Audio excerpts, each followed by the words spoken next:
Hello. My name is Gail Moffat, and welcome to the show Bringing the Two Worlds Together.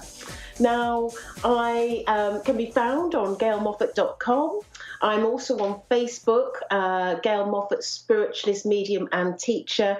And also, I've got two accounts, and the other one is just Gail Moffat. And you'll probably recognise the picture. So do find me on Facebook if you want to connect with me.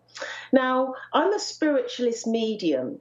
And what that means is that I'm able to connect to loved ones in the spirit world. I'm able to connect to your loved ones, which is, I think, is an incredible thing to do. But I also work psychically, which means I can work with spirit, and they tell me about what's going on in your life, which can be an enormous guidance to you, and I think is quite an important facet in our world today. I also teach, and I've done lots of mentorship programs and teaching and enabled many mediums to work in their own right. And that's something that I am extremely passionate about. I love the teaching.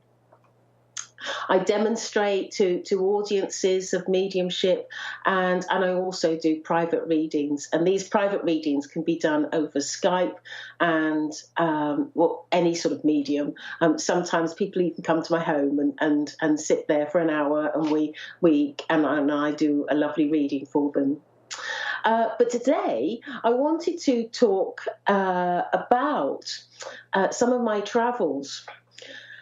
One of the things that I have done an awful lot of is I've spent a lot of time in India, and India is one of the most incredible spiritual places on this planet. And if anyone out there ever has the chance to go to India, please do, because it's just incredible. It's just really incredible. What impresses me the most is the spirituality. Now, the predominant Eastern philosophies, obviously there's Muslim out there, but the other Eastern philosophies that I want to talk about today is the Jainism, Hinduism, Sikhism, and Buddhism. And all these religions have a similarity and a slight difference, and they've all come about from each other. But one of the things that is poignant in all of those religions is that they believe in two things. And one of them is reincarnation. And I wonder what our viewers think about reincarnation, or whether they've had any experience. Some people have hypnotherapy and go through an incredible experience of reincarnation and see and witness their old lives. And there's a lot of talk about how we can have cell memory, where we remember things from a previous life, and it affects us in this life. And there's lots of therapists that deal with this sort of matter. It's not an area which I deal with, but it's an area that I have an interest. Because I'm a spiritualist, one of the things about being a spiritualist is that we believe that we're here to learn our lessons, to grow and spiritually evolve. And I was thinking about it, there's absolutely no way we can learn everything in one lifetime. It's almost too much, isn't it? And to comprehend every aspect of life in one lifetime almost seems like too much of a challenge and too much to achieve. And so I almost think that it's impossible to just do it in one lifetime. So we need to have other lifetimes. Now, Spirit has actually spoken to me on this very, very subject of reincarnation, which I think is quite interesting. And what they basically said is we're like, in the spirit world, we're like a cauliflower, and we have lots of florets attached to our cauliflower. And the whole cauliflower is the whole of us. But these florets will come, one will break off and come to the earth plane and live a life and be evolved and help the rest of the cauliflower, if you like, and then go back to the spirit world. And again, that's the other thing with spiritualism. We are able, through mediumship, to connect to our loved ones. We're able to prove certain things. We're able to prove that life is eternal, that there is a spirit world, that there is a place where the spirit goes to. And they don't lose their personality, and they keep their emotional well-being and their personality and their fun and their laughter. It always amuses me when I have a grandfather that never did really much talk when he was here, and then he's talking to me from the spirit world, and he's just standing by the side of me, and I think, that's part of his personality. That's who he was. He'd just sort of stand there and, observe the communication that was going on around him.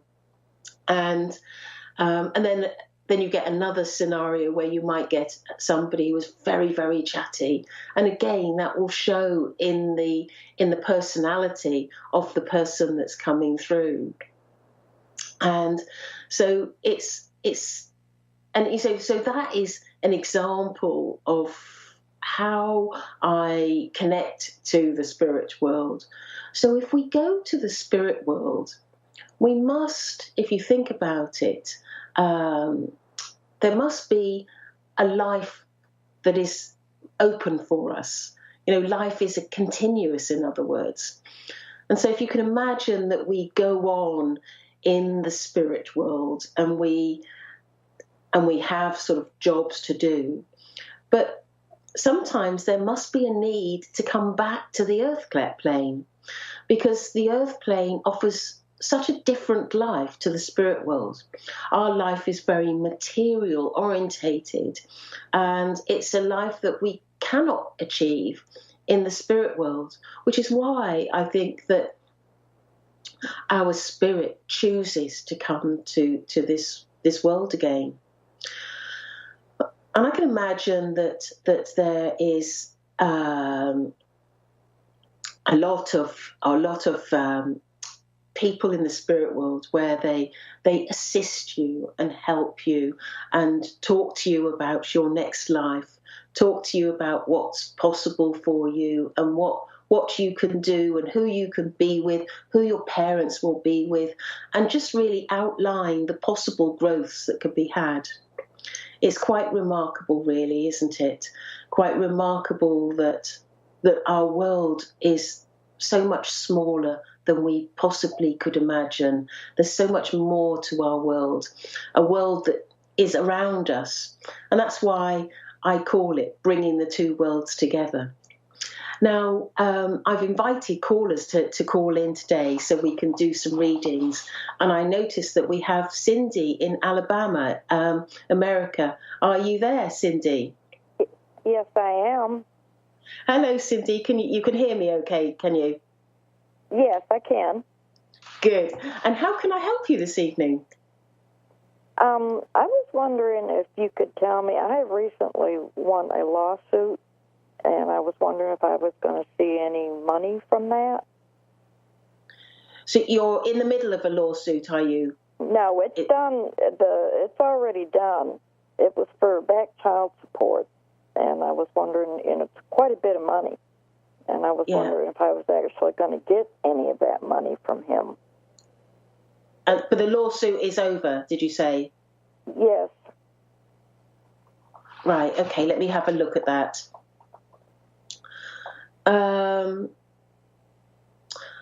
Oh gosh, this has been one of the most difficult times in your life. Mm-hmm. It's just really, really taken its toll on you, because what I'm sensing here is that it doesn't matter what you say or what you do or how you try and negotiate with your ex, I just feel that it's been a very, very difficult relationship from start to finish. Yes. And I feel that in a way he's been emotionally abusive to you, and I can just feel that sort of toll on you, and that injustice, and that feeling of why did I get landed with all of this? Yes. Why did I do it? Yes. Absolutely right. Yes. Yeah. Mm-hmm. And I guess you were in love at the time. Well, but yeah. In a way, I think that when you met him, there was a certain element of practicality with it. Because he did look an attractive proposition as well. Yeah. And although he's got these eyes that are quite attractive. Mm-hmm. They're quite sort of sparkly, aren't they? And I can feel almost like most women would go gooey over the eyes. Do you remember that about him? Yes. Yes. But I do think that one of the problems that you've had with him is that he it's almost like he's thrown money at this, and he's been able to have more money than you in the whole process, and he's got good lawyers, he's got good people behind him, and it's so the whole thing has been unfair towards you. Right. But does that make sense to you? Yeah, I mean, everything. I mean, he's been unfair. Yeah. I mean, he's just totally unfair. And it's been difficult for you to match him in trying to go through this lawsuit with the right sort of people that you could have had. Right. And I feel that there's a sort of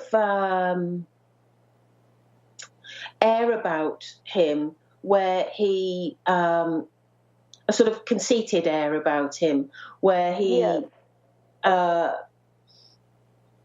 thinks he can get his own way on anything, sort of, right. He can just up and leave, whenever he wants to, and leave devastation behind him. He's just. Sorry, I didn't quite catch you. Could you just say that again? I said he's the kind that can just up and leave, and devastation behind him, and he don't care. I know. When he gets and this is, and I just feel incredibly sorry for you, because I know that it's a real hard struggle for you all around you, and it's like he's just walking off into the sunset, and it just seems incredibly unjust, and I feel that even sort of like judges or professional people that are impartial in this lawsuit, I just feel is doesn't seem right in the way that you've been treated. I just feel so awful for you, and I know that he's an incredibly selfish man, and in a way, one of the things that is going to be quite good for you is that you are able to have your own life and move on from this. Right. And I think in a way it's the best thing that is is the best thing that could ever happen to you, being free of this person, because he was never somebody that would allow you to grow as a person and allow you to be the person that you needed to be. And I feel with him that, or with you, that this is all about a new beginning for you. And although you haven't initially got the money, I do feel that there will be there'll be a change with you, because I feel that you may be taking some or either changing employment or taking some employment that will enhance your income. And I also feel that you're going to be there's going to be, it feels like there's going to be a second lawsuit, a counter lawsuit. And I think you're going to, I wouldn't be at all surprised if that things are reassessed and you are looking towards gaining more money out of this.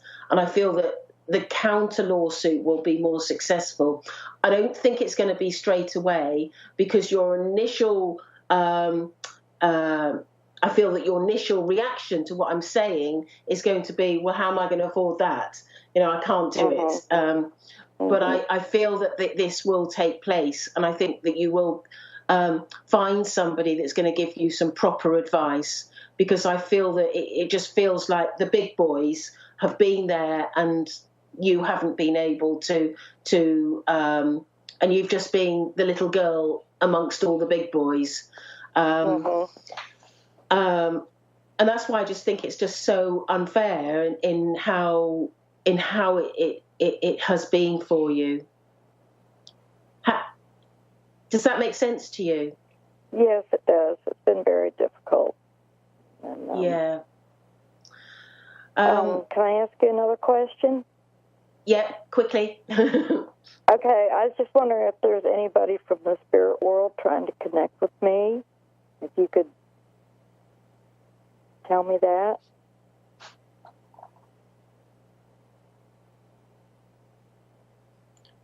Yeah.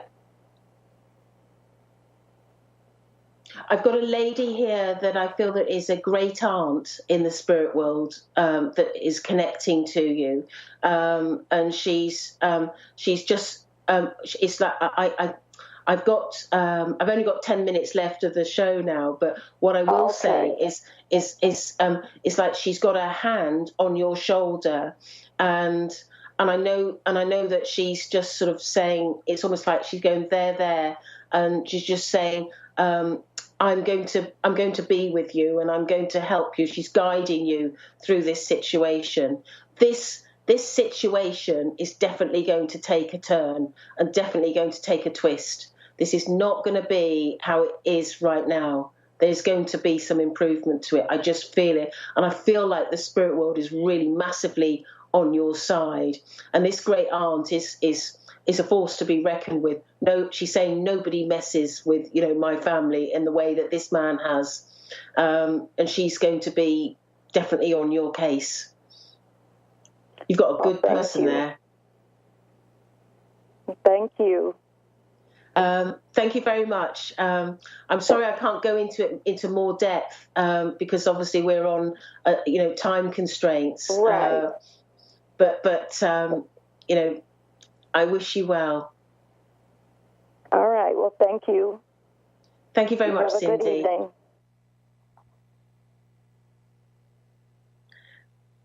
Hello, I've got Vonda. Is Yes, Vonda ma'am. there? How are you? Hello, is that Vonda? Yes, I can barely hear you. I'm sorry.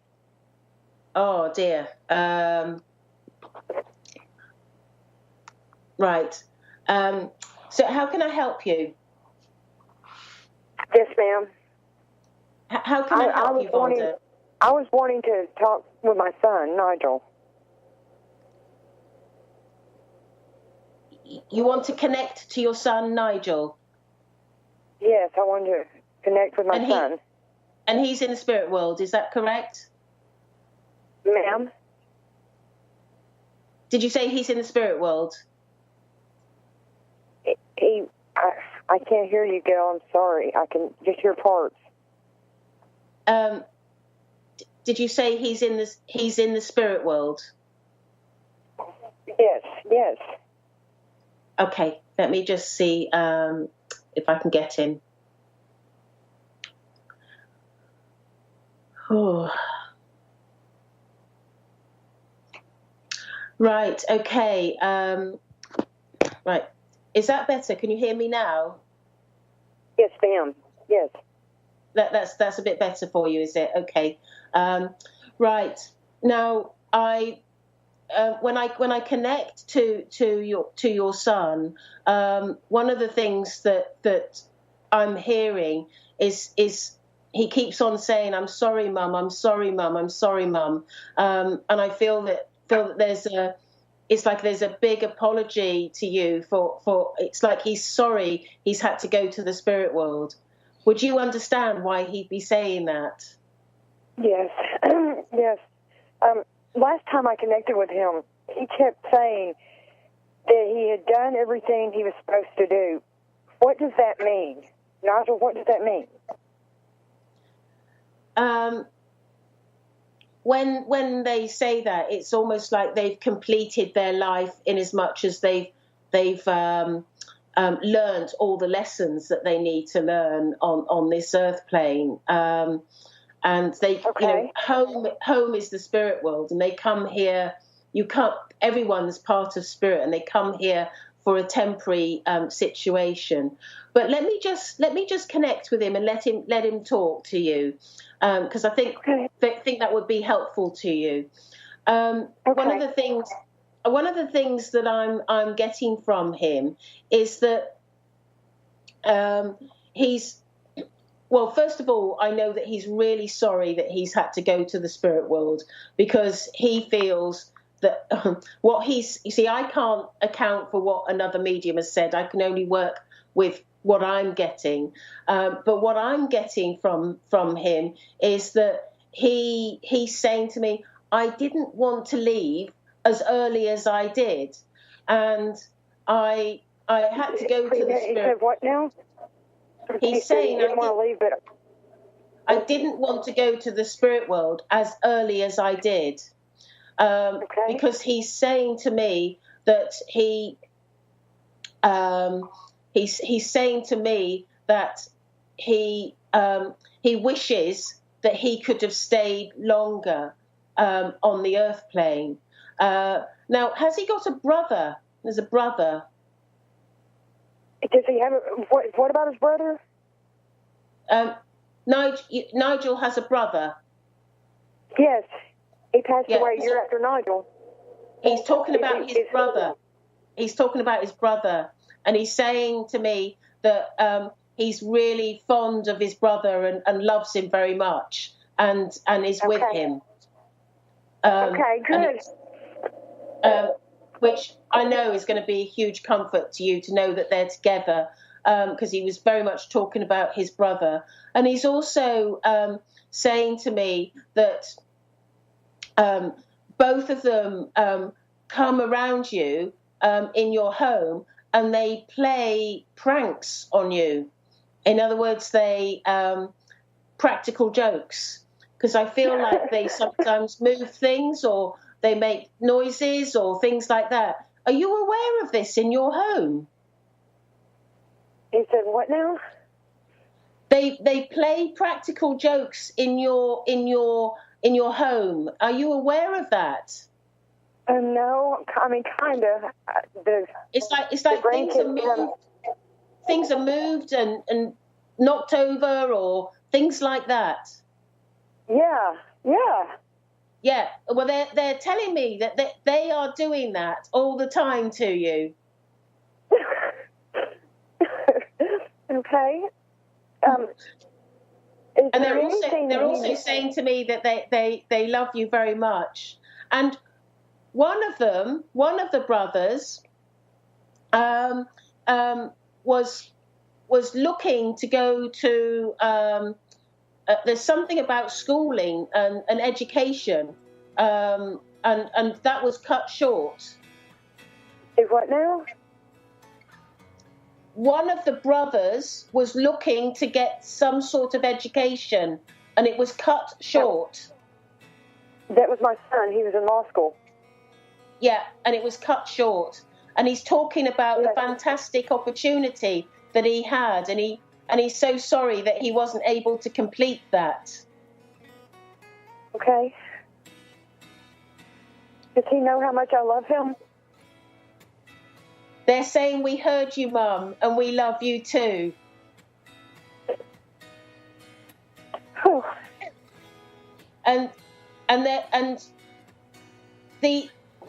He was quite ambitious, your son.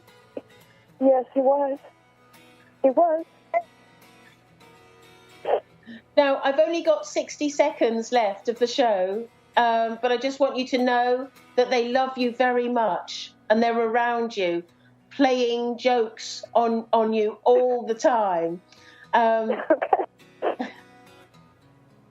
And have you got an old knitted cardigan that you wear a lot?